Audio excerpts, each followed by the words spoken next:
One of the worst acts or actions is inaction. That is simply doing nothing and merely acting as a bystander, or having the mentality that, well, it doesn't directly impact me, so I don't have to do anything about it. This is especially evident in times when an injustice is being performed on another person simply on the basis of a quality or set of attributes that just makes the person who they are. This is and will always be inhumane. When it comes to fighting against societal cruelties, ensure that the converse is also present, that you're actually standing for something and your sole intent is not to just fight against something. This brings me to one of my main points. We have a unified premise of essentially fuck racism. This needs to end right now. And I couldn't agree with you more. Determining status and establishing bias of how you go about treating someone solely based according to race never has nor will ever have a place on this earth. That's simply not why we were put here. So although our premise is unified, our purpose, unfortunately, is not. Our mission should be to bridge the gap, not to create a bigger void of which is already present.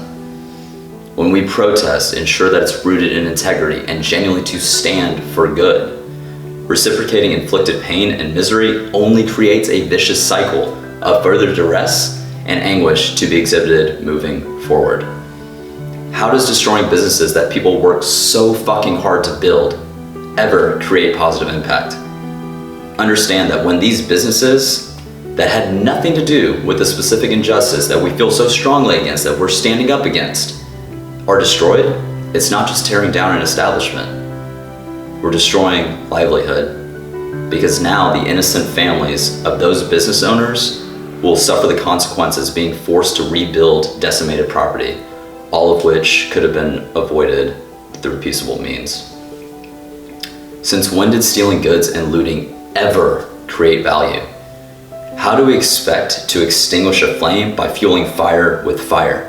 It's nonsensical, lacks reason, and is blind in nature. You cannot rectify an injustice by committing a crime. Let me repeat myself. You cannot rectify an injustice by committing a crime.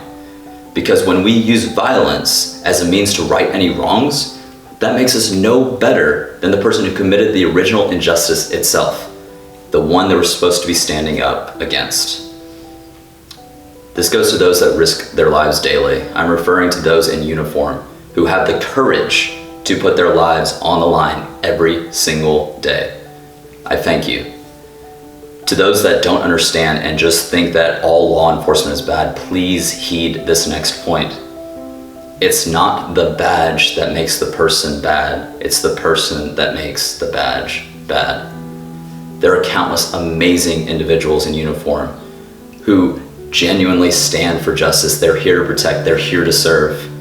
So when we generalize that all cops are bad, this is no different than the very stigma we are fighting against when it comes to race, age, gender, or sexual orientation, and the discrimination that's associated with it. I implore each and every one of us to reflect before we react. Existence as a human being in your God-given state should never be taken as a detriment, but rather viewed as a blessing. And this is something that we should always stand for.